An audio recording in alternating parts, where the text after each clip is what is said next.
बंधुओं बहनों, stone talk show में आपका बहुत बहुत स्वागत। मैं मोहन बोहरा आपसे काफ़ी लंबे समय बाद इस चर्चा में रूबरू हो रहा हूँ। बंधुओं, आज का जो मेरे पास जो विषय है वो ये है कि हमारी स्टोन इंडस्ट्री का जो मार्केटिंग स्ट्रेटेजी है पूरे इंडिया की, वो कैसी है, इस पर मैं विशेष बात करना चाहता हूँ। जैसा कि हमें विदित है बंधुओं कि हम वर्ल्ड में हमारे इंडिया की जो स्टोन इंडस्ट्री है वो 3rd नंबर पे आती है। उसके बावजूद भी हम आपसी प्रतिस्पर्धा कंपटीशन में इतने ज़्यादा उलझे हुए हैं कि हम किसी भी वस्तु, चाहे वो कितनी अच्छी क्वालिटी की हो, उसका अधिक भाव लेने की क्षमता नहीं रखते। हमारे में भाव तोड़ने की ज़्यादा प्रतिबद्धता है और हमारे कॉम्पिटिटर्स अगर सपोज 100 रुपये में माल बेचता है, हम किसी भी हालत में उस माल को 101 में नहीं बेच सकते।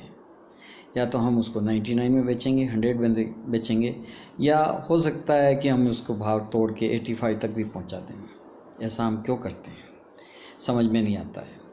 डिमांड जहाँ तक किसी भी स्टोन की है या किसी भी वस्तु की होती है, डिमांड फिक्स होती है, ग्राहक भी फिक्स होते हैं, लेकिन भाव तोड़कर माल बेचना ये अच्छी मार्केटिंग के लक्षण नहीं होते हैं।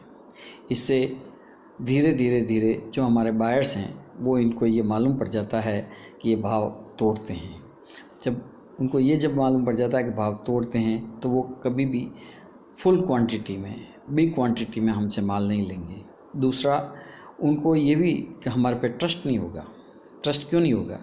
कि वो उनको मालूम है कि अगर ये भाव तोड़ के माल बेच रहा है, इसका मतलब ये हुआ कि कहीं ना कहीं ये क्वालिटी में कंप्रोमाइज़ करेगा, क्वांटिटी में कंप्रोमाइज़ करेगा, क्वांटिटी कम देगा या क्वालिटी में कमज़ोर माल दे देगा जो हमने स्पेसिफाई किया है। ऐसा होता है और हम करते हैं। आज हमने देखा कि वर्ल्ड में बहुत सी बार हमने देखा कि बड़े बड़े प्रोजेक्ट्स आते हैं और उन बड़े बड़े प्रोजेक्ट्स में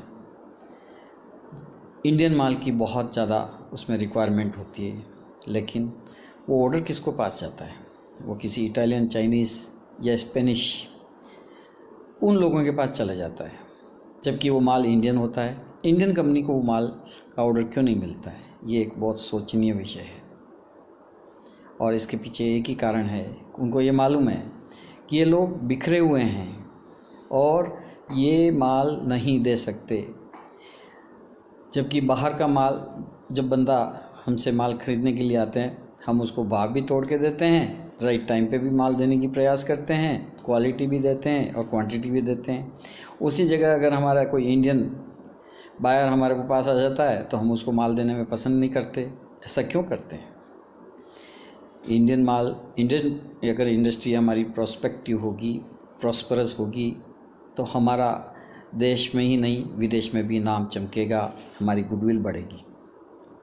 इसको हमें सोचना चाहिए, लेकिन हम नहीं सोचते हैं।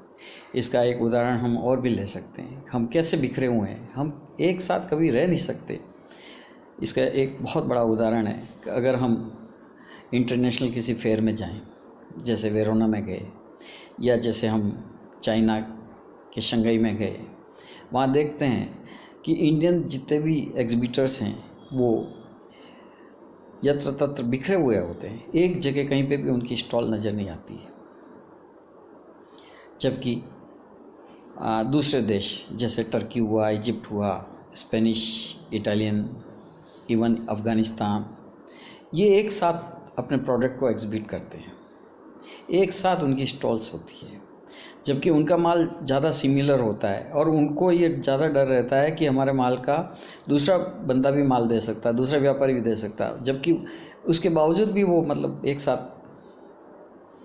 वो एग्जिबिट करते हैं। हम इंडियंस, हमारे पास इतनी वेराइटीज़ हैं, इतनी अट्रैक्टिव कलर्स हैं और इतनी बढ़िया क्वांटिटी, क्वालिटी का मटेरियल है, उसके बावजूद भी हम दूर दूर रहते हैं और हमारे को ये डर रहता है कि यार ये माल का ऑर्डर कोई दूसरा ले जाएगा, और ले जाने वाला तो ले जाएगा, लेकिन अगर आप सही भाव लेंगे, अच्छा भाव लेंगे, अच्छा माल की सर्विसेज देंगे तो आपकी गुडविल बढ़ेगी। भाव घटाने से कभी इज्जत नहीं बढ़ती, भाव बढ़ाने से इज्जत बढ़ती है।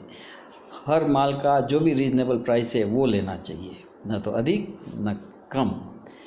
ये हमारी प्रतिस्पर्धा को भी कायम रखेगा, लेकिन फेयर कंपटीशन करेगा। फेयर कंपटीशन होगा तो हमारी इंडस्ट्री प्रॉस्परस होगी। बहुत बहुत धन्यवाद। और मुझे विश्वास है कि अगर हम कोई भी कंपटीशन अब नेक्स्ट टाइम करेंगे तो फेयर करेंगे।